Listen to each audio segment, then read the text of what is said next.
I never thought returning a witness statement would lead to me standing in a dark room at midnight, inches away from her. The smell of rain on her skin, the red light casting shadows across her face, praying she would cross the line, knowing if she did, everything would fall apart.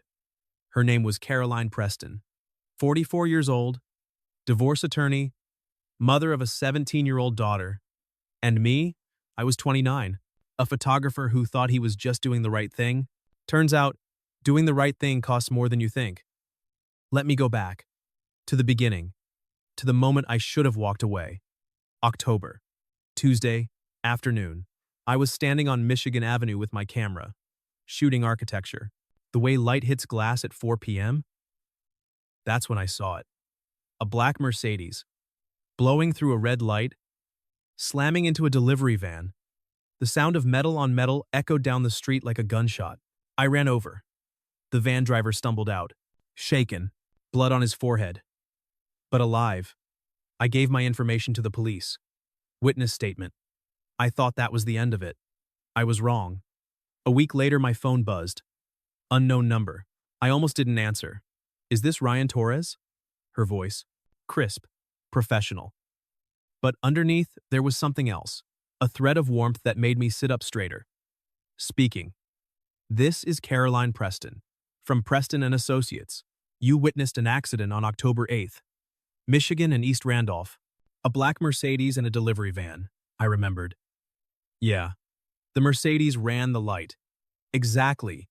I represent the van driver. We need your statement. Can you come to my office tomorrow? 6 p.m.? 6 p.m. That's late for a law office.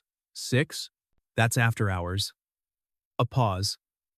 Then her voice dropped just slightly. Lower. More personal. I'm in court all day. But I promise, I'll make it worth your time. The way she said, worth your time. It didn't sound like a thank you. It sounded like an invitation. I should have said no. Should have asked for a different time. A different day. But I didn't. Sure. 6 works. When I hung up, I sat there for a moment, staring at my phone, replaying her voice in my head. What was I thinking? She was a lawyer. I was a witness. This was professional. Nothing more. Right? The next evening, I walked into Preston and Associates. Glass walls, polished marble floors, the kind of place that charged $500 an hour. The receptionist had already left. The lights were dimmed. The office felt empty, quiet. Then she appeared. Caroline Preston, mid-40s. Dark hair pulled back tight, navy suit that fit like it was tailored specifically for her body, sharp cheekbones, eyes that measured you in 2 seconds. But it was the crow's feet at the corners of her eyes that I noticed first. The little lines that appeared when she smiled. They made her real. Not just polished. Real. Ryan, thank you for coming. We shook hands. Her grip was firm, confident. Her skin was cool. But when our eyes met, I felt something shift. A flicker of recognition. Like we'd known each other in another life. Follow me. She led me to a conference room, closed the door behind us. The click of the latch felt louder than it should have. We sat across from each other. A table between us. She pulled out a legal pad. A pen. All business. Let's start with what you saw. I walked her through it.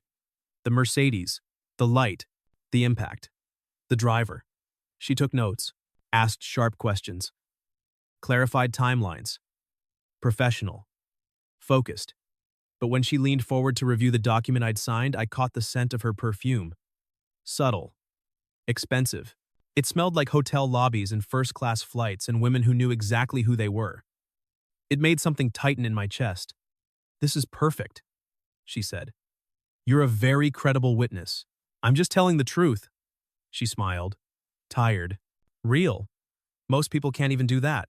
We sat in silence for a moment. Outside the windows, the city lights began to flicker on. The skyline turned from gray to gold. I should have left. Should have said thank you and walked out. But I didn't. Neither did she. Can I buy you a drink? She asked suddenly. To say thank you. For coming all the way down here after hours. I hesitated. This was crossing a line. Wasn't it? She was a lawyer. I was a witness. But the way she looked at me. like she wanted me to say yes. Like she needed me to say yes. Sure. We went to a wine bar 2 blocks away. Small, intimate, dim lighting, jazz playing low in the background. She ordered a Malbec. I got the same. We sat in a corner booth, close, not touching, but close. We talked about the case at first, then about other things. Her work, my photography, the city, how it felt different at night. She laughed when I told her about the time I nearly got arrested for shooting long exposure photos of the L train at 2 a.m. A real laugh. Not the polished professional kind. The kind that made her throw her head back slightly. I could see the line of her throat. The way her hair fell forward when she leaned in to listen. "You're not what I expected," she said. "What did you expect? Someone older. More corporate. You look like you just walked out of an indie film." I grinned. "Is that a compliment?" "Depends. Do you take it as one?" Our eyes met, held. The air between us shifted, thickened. Her hand rested on the table between us. I noticed she wasn't wearing a ring, but there was a faint tan line where one used to be. I wanted to ask, but I didn't want to break the moment. She saw me looking. "Divorced," she said quietly. 2 years now. "Kids?" "One. Daughter. Maya. She's 17. With her dad this week." The way she said it, I could hear everything underneath. The custody arrangement, the careful choreography of co-parenting, the guilt, the exhaustion. I didn't push. "You?" she asked. "Never married. Almost once." She wanted someone more stable.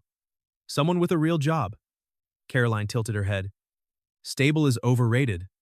Our eyes met again, held longer this time. I wanted to reach across the table, touch her hand, see if her skin was as soft as it looked. But I didn't. Not yet. She looked away first, checked her watch. I should go. But she didn't move. Neither did I.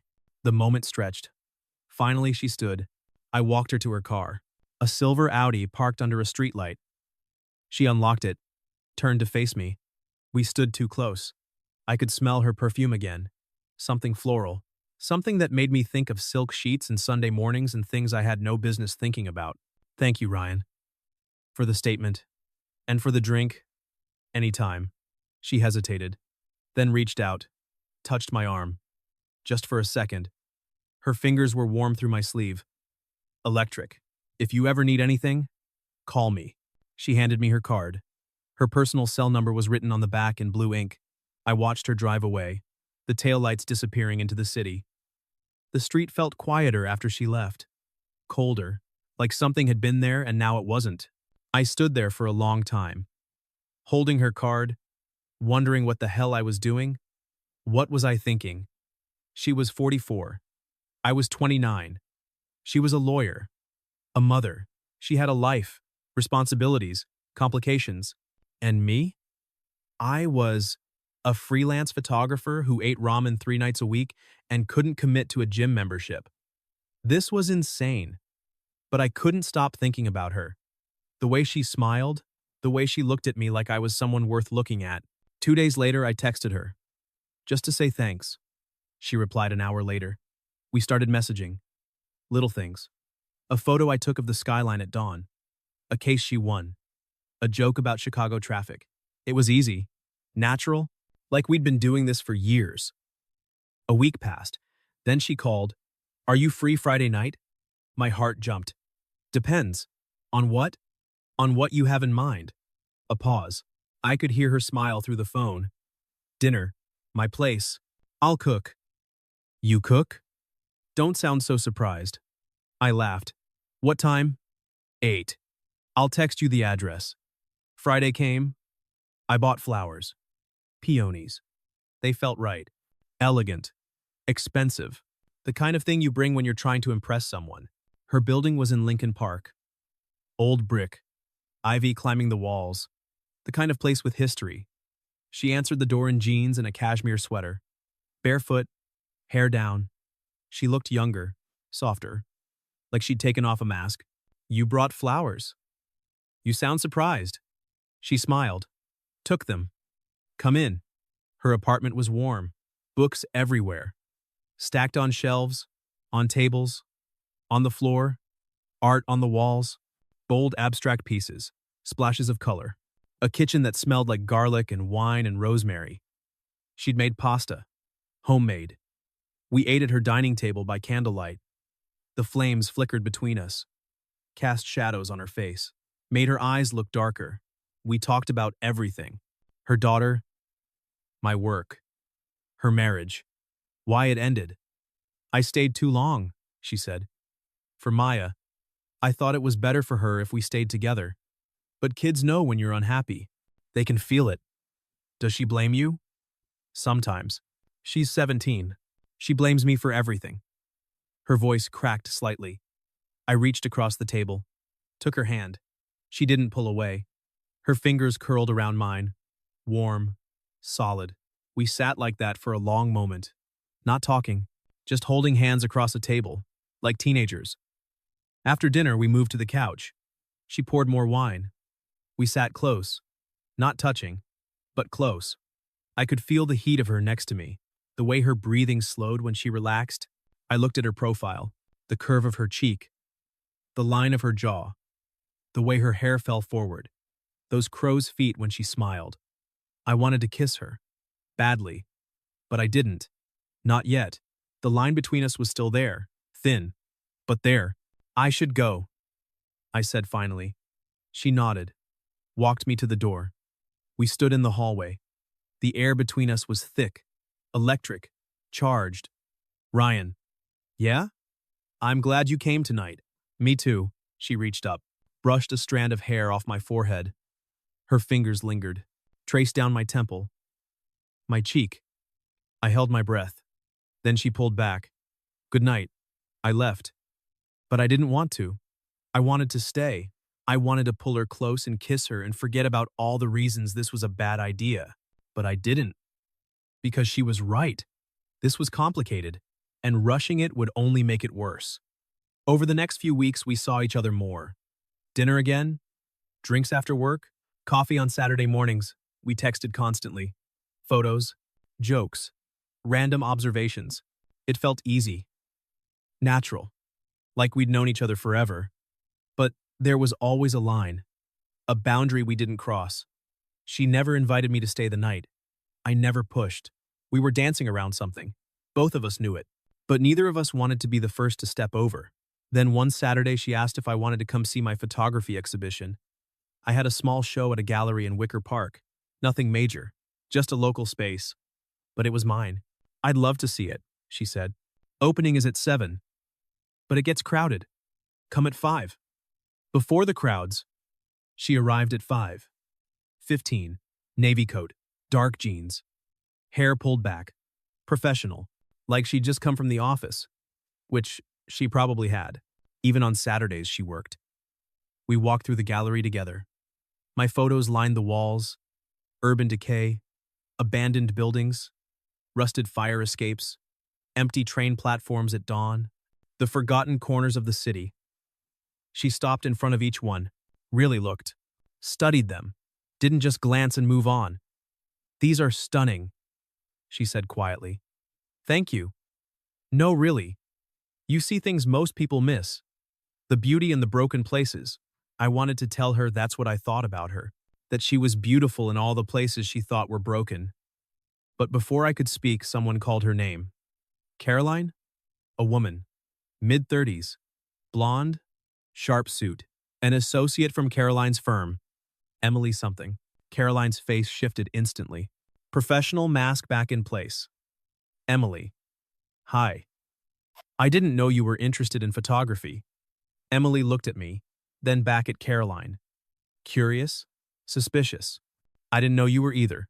Caroline smiled. Cool. Polite. Just browsing. Enjoy the show. She turned. Walked to the other side of the gallery. Away from me. I stayed where I was. Pretended to adjust a frame on the wall. Emily lingered for a moment, then left. When she was gone, Caroline came back. But the moment was broken. I'm sorry, she said quietly. It's okay. No, it's not. But if she sees us together, she'll talk. And if people at my firm start talking, it gets back to Michael. Michael, my ex-husband. He's trying to modify the custody agreement. Says I work too much. That I'm unstable. If he finds out I'm seeing someone younger than him, he'll use it against me. Say I'm having a midlife crisis. That I'm not prioritizing Maya. Are you? She flinched. No, I'm not. But that's what he'll say. And a judge might believe him. I understood. But it still felt wrong. Hiding. For the rest of the evening, we played a game. We walked through the gallery separately, stood on opposite sides of rooms, but our eyes met across paintings, across sculptures. She'd smile. That small, private smile that was just for me. Once, when no one was looking, she brushed past me. Her hand grazed mine. Just for a second. But I felt it everywhere. That night I texted her. Come to my studio tomorrow. I want to show you something, she replied an hour later. What time? 3. I'll be there. The next day it rained. Hard. The kind of Chicago rain that comes down in sheets and turns the streets into rivers. She showed up at 3:15. Soaked. Hair plastered to her face. Coat dripping. Jesus, Caroline. I know. My umbrella broke 2 blocks away. I grabbed a towel, handed it to her. She wiped her face. Her hair, laughed. The kind that made her look 10 years younger. Come here. I led her into the studio. My workspace. Cameras on shelves. Prints hanging on clotheslines to dry. The dark room in the back. Red light glowing through the crack in the door. The smell of developer chemicals hung in the air. Sharp. Metallic. Acidic. She looked around. Took it all in. This is where you work? Yeah. It's not much. It's perfect. She walked slowly, trailing her fingers along the edge of a table, stopped at the darkroom door, pushed it open. The red light spilled out. Cast everything in shadow. She stepped inside. I followed. The space was small, barely room for 2 people. Trays of chemicals lined the counter. Prints hung on a wire above our heads, clips holding them in place. The air smelled like fixer and rain and something else. Something electric. Show me how it works, she said. I showed her. The process. How you develop a print. Dip it in the developer. Watch the image slowly appear like magic. Transfer it to the stop bath. Then the fixer. She stood next to me. Our shoulders touched. I could feel the heat of her through our clothes, smell her perfume mixed with rain. Vanilla and something floral. She turned to look at me. Our faces were inches apart. The red light made her eyes look darker, almost black. Her lips parted slightly. Ryan. I didn't move. Didn't breathe. The air between us was electric. Charged. Buzzing. I wanted to kiss her so badly it hurt. My hands ached with it. She leaned in, just a fraction. I could feel her breath on my lips. Warm. Sweet. Wine from lunch, maybe? Then her phone rang. Loud. Jarring. Shattering the moment like glass. She jumped, pulled back, looked at the screen. Her face changed. It's Maya. Reality crashed back in. She answered, stepped out of the darkroom. I stayed inside, listened to her voice shift. Calm, steady, maternal. The lawyer, the mother, all business. Hey, sweetie. Do you need me to pick something up? Okay, I'll be home in an hour. Love you too. When she hung up, she came back to the doorway. But she didn't step inside. The moment was gone. I'm sorry. Don't be. I want to. Ryan, you have no idea how much I want to. Then why don't you? She looked at me, eyes shining, close to tears. Because if I do, everything falls apart. My custody case, my relationship with Maya, my career, everything I've built. And what about us? She shook her head. There is no us. Not yet. Not until the custody thing is settled. I can't risk it. She left, grabbed her coat, didn't look back. I stood in the dark room for a long time after she was gone. The red light glowing, the smell of chemicals in the air, the ghost of her presence still lingering. What was I doing? She was right. This was impossible. She had a daughter, an ex-husband, a career, responsibilities, and I was just a guy with a camera who couldn't even commit to paying rent on time. But I couldn't stop thinking about her. The way she looked at me in the red light, the way her breath felt on my lips. The way she wanted to kiss me but didn't. That hurt more than anything. We didn't talk for 3 days after that. Then she called. Late at night, almost midnight. Can you come over? Her voice was tight, strained. Wrong. What's wrong? Just come. Please. I was there in 20 minutes. She opened the door in sweatpants and a t-shirt. No makeup. Eyes red and swollen. She'd been crying. Talk to me. She shook her head, led me inside, poured herself a glass of wine, drank half of it in one go. Her hands were shaking. I lost a case today. A big one. A client I've worked with for 2 years. I made one mistake. One. A filing deadline I missed because I was distracted. And now it's over. He's suing me for malpractice. I didn't know what to say, so I just pulled her close. She collapsed into me. Her body shook. Silent sobs. I held her tight, ran my fingers through her hair. Let her cry.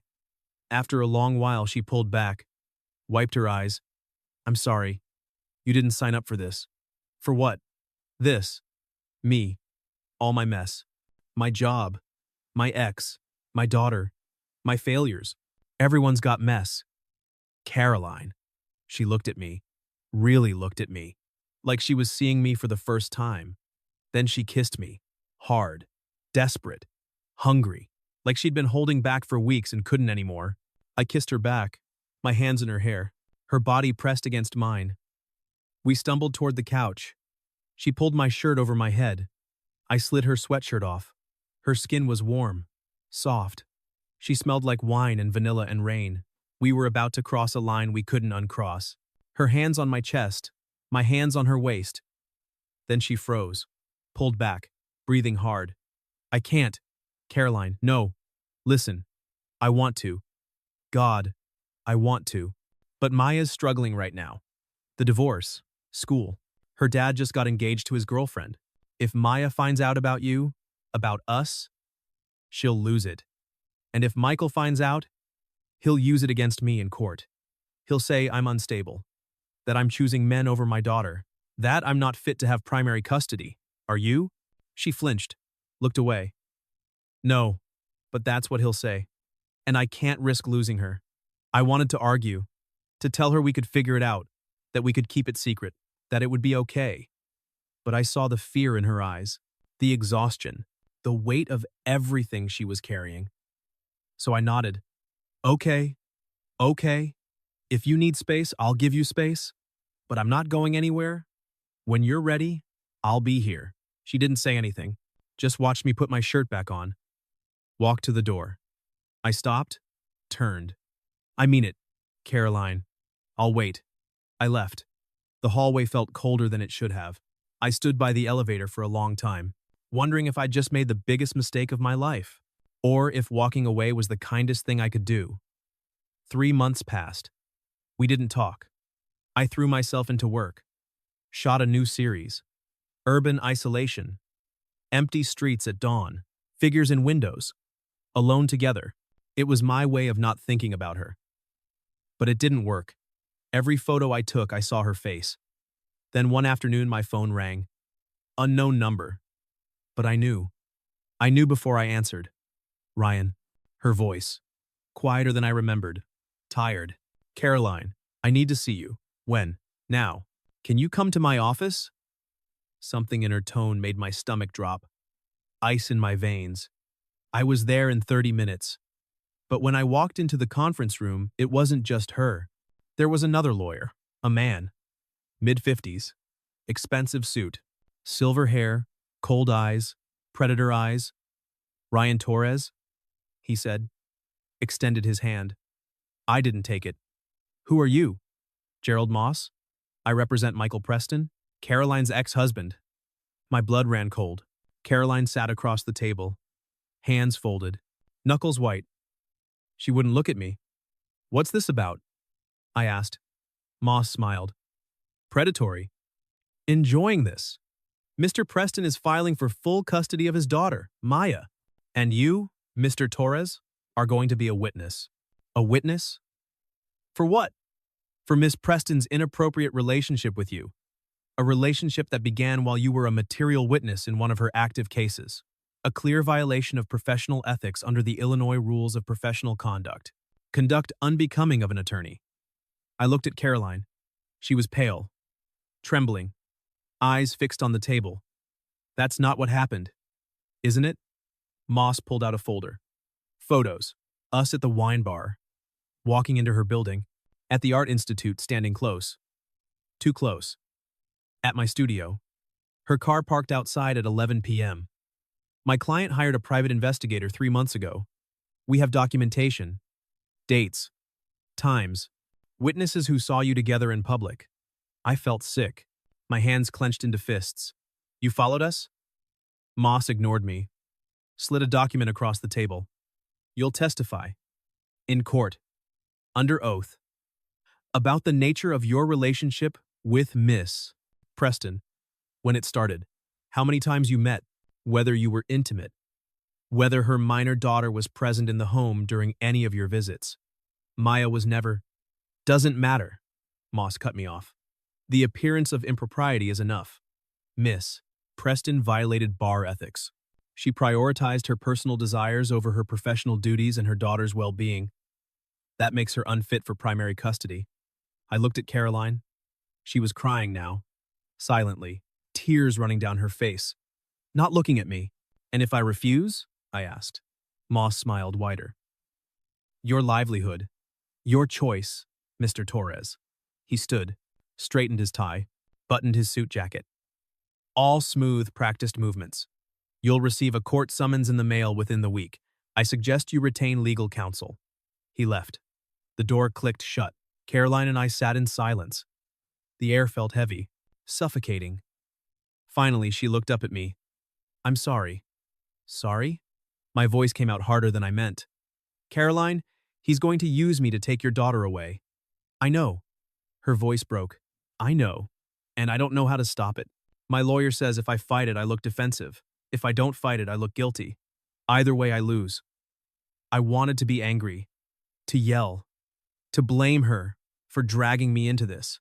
But all I felt was tired, empty, hollowed out. Why did you call me here? Because I needed you to know before the subpoena arrived. And because, she took a shaky breath, because I need to ask you something. What? When you're on the stand? When Moss asks you about us? Will you tell the truth? What's the truth? That I care about you. That this wasn't some fling or midlife crisis. That I didn't plan any of this. That I tried to do the right thing. But I failed. I stood, walked to the window. The city stretched out below. Cold, indifferent. People moving through their lives. Unaware. Uncaring. I'll tell the truth, I said quietly. But I don't know if that's enough. She nodded, voice barely a whisper. Neither do I. I turned to face her. She looked small, broken, nothing like the confident lawyer I'd met 6 months ago. What happens now? The custody hearing is in 2 weeks. If I lose Maya, I lose everything. And us? She laughed, bitter, hollow, empty. There is no us, Ryan. There never was. We were just two people who wanted something we couldn't have. That hurt more than it should have. More than anything else. I walked to the door, hand on the knob, then stopped. You're wrong. She looked up, eyes red, confused. There wasn't us. Maybe it was messy. Maybe the timing was terrible. But it was real. And I don't regret it. Not 1 second. I left before she could respond. The elevator ride down felt like falling. 2 weeks later, I sat in a courthouse waiting room. Fluorescent lights, cheap coffee in styrofoam cups. My court-appointed lawyer sat next to me, a public defender who looked 12 years old. Moss was there. Michael Preston, too. Caroline's ex-husband. Tall, handsome in a bland corporate way, smug. He looked at me like I was dirt on his shoe. Then Caroline arrived. Navy suit. Hair pulled back tight. She looked professional, composed. But I could see the fear in her eyes, the exhaustion. We didn't speak. Her lawyer had advised against it. The hearing lasted 4 hours. Moss called me to the stand first. Mr. Torres, you are here today under subpoena, correct? Yes. And you understand you are under oath? I do. Good. Let's begin. When did you first meet Miss Preston? October 14th, At her law office. And what was the nature of that meeting? I was a witness in a case she was working on. A traffic accident I'd seen. A professional meeting. And yet, after that meeting, you and Miss Preston went out for drinks. Is that correct? I hesitated. Yes. Who initiated that? She did. She offered to buy me a drink to say thank you. Moss smiled. Turned to the judge. Your Honor, I'd like to note that it is highly irregular for an attorney to socialize with a witness in an active case. It creates a conflict of interest and calls into question the integrity of the witness testimony. Caroline's lawyer objected. The judge overruled. Moss turned back to me. Mr. Torres, after that first drink, how many times did you see Miss Preston socially? I don't know. Several times. More than 5? Yes. More than 10? Probably. And during these meetings, did you develop a romantic relationship? I looked at Caroline. She was staring at the table. Hands folded. We became close. That's not what I asked. Did you develop a romantic relationship? Yes or no? Yes. Were you intimate? No. No? Moss raised an eyebrow. Pulled out another photo. Me, leaving her apartment at midnight. You're telling this court that you visited Miss Preston's home late at night on multiple occasions, but you were never intimate? That's right. Why should we believe that? Because it's the truth. We wanted to be. But she stopped it. Because of her daughter. Because of this custody case. She put Maya first. Always. Moss smirked. How noble. And yet, the fact remains that Miss Preston engaged in a romantic relationship with a witness, a clear ethical violation, a demonstration of poor judgment. Would you agree? No. No?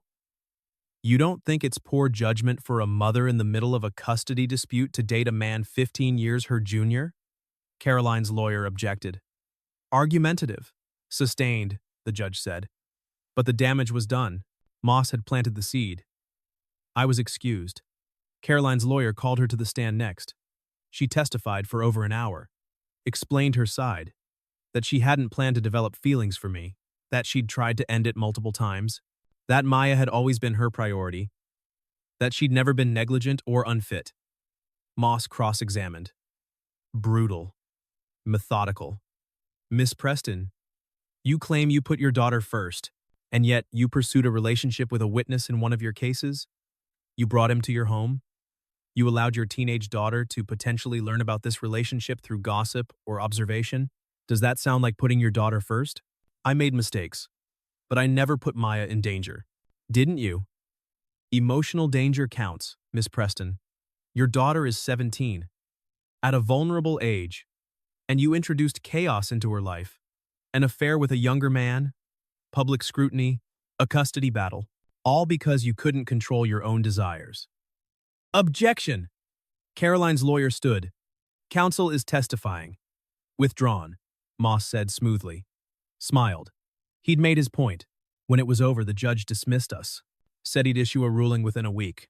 We filed out. I caught Caroline's arm in the hallway outside. Are you okay? She shook her head. No. But thank you. For what you said in there. For not making it worse. I told the truth. I know. And I'm sorry you got dragged into this. We stood there. People moving around us. Lawyers. Families. A bubble of silence in the chaos. Caroline. I don't... She cut me off. Not here. Not now. She pulled her arm away. Walked toward her lawyer. I watched her disappear into the crowd. Wondered if that was the last time I'd ever see her. A week later, the ruling came down. Joint custody. Michael got expanded visitation. But Caroline kept primary custody. She'd won. Barely. By a thread. I found out through a text message. Just 3 words. We won. Thank you. I wanted to call her. To hear her voice. To tell her I was proud of her. But I didn't know if she wanted to hear from me. If I was part of her past now. Something she needed to move on from. A month passed. Then, too, I went back to work. Shot a new series for a gallery downtown. Tried to move on. But I couldn't stop thinking about her. Late one Thursday night, there was a knock on my studio door. After 10, I wasn't expecting anyone. I opened it. Caroline stood there. Jeans, sweater, hair down. She looked tired, but lighter somehow, like a weight had been lifted. Hi. Hi. We stood there, awkward, uncertain, strangers who'd seen too much of each other. Can I come in? I stepped aside. She walked past me, looked around, at the photos on the walls, the cameras, the darkroom door, the red light still glowing. I've been thinking about this place, she said quietly.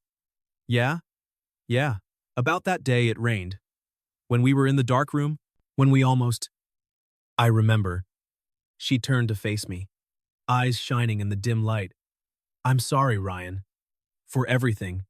For dragging you into my mess. For pushing you away. For not fighting for us when I should have. You were protecting Maya. I was. But I was also scared. Of what people would think. Of losing control. Of letting someone in and having them see all my broken pieces. She stepped closer. But I'm done being scared. What are you saying? I'm saying Maya knows about you. I told her everything. She's not thrilled. But she's willing to meet you. Eventually. And Michael. The custody case is over. He can't touch me anymore. I'm free. Caroline, I'm saying I want to try, if you still want to. I looked at her. Really looked at her. The woman I'd been thinking about for 8 months. The one I'd almost lost. The one standing in front of me now, asking for a second chance. Despite everything. Despite the mess. Despite the odds. Yeah, I said. I want to. She smiled. Relieved. Happy. Then she kissed me. Soft. Slow. Not desperate like before. This was different. This was a beginning. When we pulled apart, she rested her forehead against mine. This is going to be complicated. You know. My job. Maya. The 15-year age gap. People are going to talk. Let them. She laughed. Easy for you to say. Maybe. But I don't care what they think. I care about you. She kissed me again, and this time we didn't stop. I returned a witness statement 6 months ago. I thought I was just doing the right thing. Turns out, doing the right thing costs more than you expect. The woman I helped? She helped me see that love isn't about perfect timing or clean endings. It's about choosing someone even when it's hard, even when the world tells you it's wrong. Caroline and I, we don't have all the answers. Maya's still adjusting. Takes time. Caroline's colleagues still whisper when we walk into a restaurant together. My friends think I'm crazy for dating a woman with a teenage daughter and an ex-husband who hates me. But we're here. We're trying. We're building something real. Because some things are worth fighting for. Even when the odds are stacked against you. Even when you don't know how the story ends. We're writing it anyway. One messy, beautiful day at a time.